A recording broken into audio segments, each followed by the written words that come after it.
Alors la thématique essentielle, c'était de proposer une interprétation sonore des étoiles. La méthode, c'était de prendre 4 paramètres par étoile et de les transposer en signaux sonores. Et éventuellement d'en créer une espèce de partition. Ensuite, pour Ping-Pong, j'ai laissé un peu mon imaginaire travailler et j'ai décidé de proposer une extinction des étoiles, essentiellement celles qui participent aux constellations de l'hémisphère nord. Donc, visuellement, vous verrez dans la vidéo, ça commence, on voit tout le champ, l'atlas de toutes les étoiles, et à la fin de la vidéo, il n'y a plus d'étoiles. Ensuite, je voulais aussi proposer aux spectateurs la possibilité de visualiser, on dirait, l'écriture de la partition. Donc, en reprenant un peu la forme du miroir du futur télescope James Webb, qui est actuellement en réalisation par la NASA, qui sera lancé en 2021. Donc c'est un miroir composé de 19 hexagones.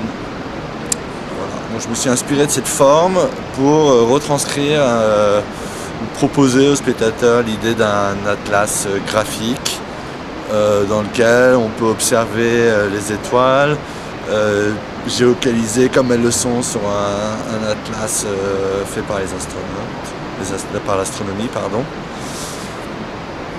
Mais à l'exception que j'ai voulu dessiner un rayonnement autour de chaque étoile dont le rayon reprendrait éventuellement l'image sinusoïdale qu'on a d'une fréquence et donc qui exprimerait le son émis par l'étoile quand elle est amenée à s'exprimer dans la partition.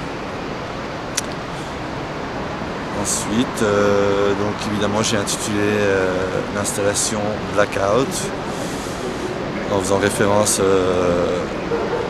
aux coupures d'électricité généralisées qui amènent souvent des villes à s'éteindre. Donc c'était un petit clin d'œil aussi à la façon dont on a un peu épuisé les ressources d'énergie qu'on découvre. Et voilà.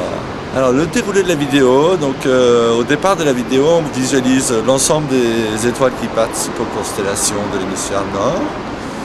Et il commence c'est comme un tourne-disque, un peu à tourner. Et en fait, l'idée, c'était de faire jouer les étoiles en fonction de leur distance. Par exemple, ça me permettait d'établir la timeline, on va dire, de la lecture sonore de cet atlas. Et donc, pour la vidéo Blackout, j'ai décidé de commencer en faisant jouer l'étoile la plus lointaine. Et au fur et à mesure de la vidéo, l'étoile s'efface une fois qu'elle a été jouée et du coup la dernière étoile jouée c'est l'étoile la plus proche de nous, de la Terre, et une fois que celle-ci a joué, c'est la dernière à jouer, il n'y a plus d'étoiles, on se retrouve devant un champ noir voilà, tout simplement. Autre chose par rapport à la vidéo, quand la première étoile d'une constellation s'exprime, on voit apparaître les traits qui définissent les figures des constellations. C'est-à-dire que, par exemple, si on a la première étoile de la constellation Lion qui apparaîtrait, on verrait l'ensemble des traits qui dessinent la constellation du Lion. Et une fois que l'étoile a fini de jouer, elle est happée, elle disparaît, et le trait qui reliait celle-ci à l'autre étoile du dessin va commencer à se défiler, à s'effacer lentement, et on a comme une espèce de apparition et disparition aussi de la figure de la constellation qu'on peut visualiser dans la vidéo. Alors le son, donc il découle des paramètres qui ont été définis par l'astronomie pour chaque étoile. Donc l'idée c'était de prendre 4 critères. Je ne vais pas rentrer dans des spécifications, mais pour reprendre l'exemple de l'un, ce serait celui de la distance qui m'avait permis donc les distances des étoiles entre l'étoile et la Terre sont en années-lumière par exemple, et chaque étoile a sa distance spécifique par rapport à la Terre. Et du coup, j'ai pu transposer comme ça, à l'aide d'un facteur, j'ai pu décider qu'une année-lumière allait correspondre éventuellement à 1 seconde. Et donc on imagine bien que si on a une étoile à 30 années-lumière et une autre à 60 années-lumière, il y aura un écoulement de 30 secondes entre la lecture de ces deux étoiles, entre guillemets, ces deux sonorités. Ensuite, j'ai utilisé un autre paramètre qui m'a, par exemple, la magnitude visuelle qui correspondrait à l'œil nu à une idée d'intensité lumineuse d'une étoile. Donc, tous ces paramètres sont notés en chiffres décimales. Et donc, la magnitude, je m'en suis servi pour définir la fréquence de l'étoile, qui amène soit un son aigu, soit un son bas. Ensuite, on pouvait prendre un troisième paramètre.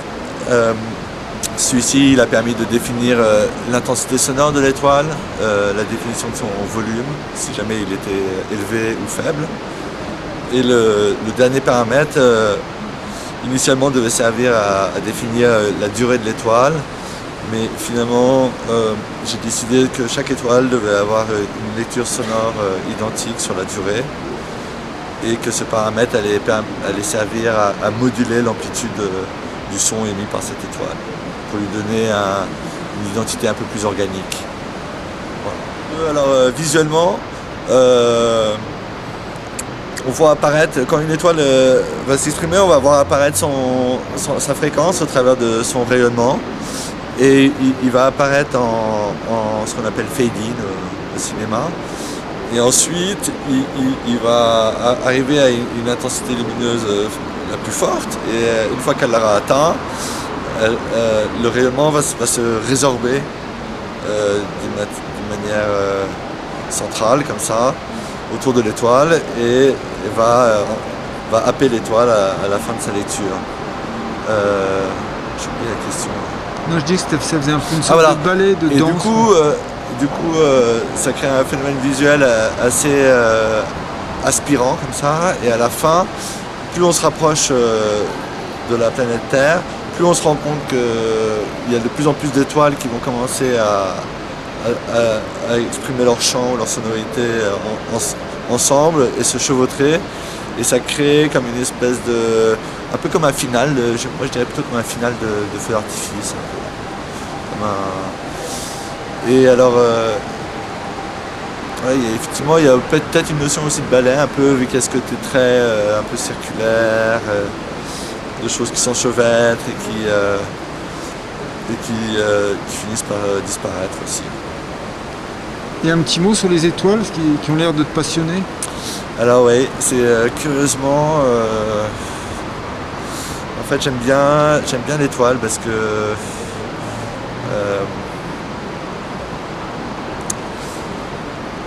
j'allais dire plutôt j'aime bien la notion de l'espace, puisque ça permet de définir un peu un champ du possible infini. Et je trouve que ça donne de l'espoir. Ce pont a montré son utilité. Aujourd'hui, on ne sait pas comment d'ailleurs on pourrait le faire disparaître du paysage, des usages et de la vie de Saint-Gervais. Et puis on a trouvé une vraie utilité aussi bien éphémère pour cette salle qui a accueilli des artistes avec des expressions artistiques diverses et variées, et puis de l'autre côté avec une autre expression artistique, puisque ce sont des pratiquants d'escalade, donc c'est aussi une autre expression, une expression corporelle. Donc c'est un pont vivant, et cet été, donc il va vivre avec l'œuvre d'Étienne qu'on va aller découvrir.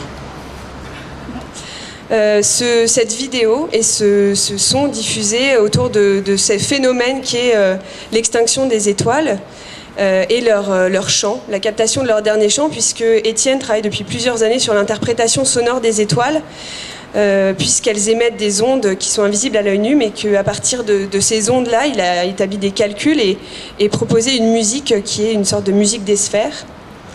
Et dans cette installation, donc vous pouvez observer cette vidéo, écouter leur dernier chant et puis voir la trace de ces étoiles et de leur dernier mouvement dans une installation donc au sol qui reprend la forme du satellite James Webb qui sera envoyé en 2021 dans l'espace normalement par la NASA et qui donc par cette forme en miroir aussi qui est un miroir capte donc ces traces, ce passé, ce mouvement interstellaire qui est l'extinction des étoiles et qui peut se lire comme une partition de ce que l'on entend en fond sonore.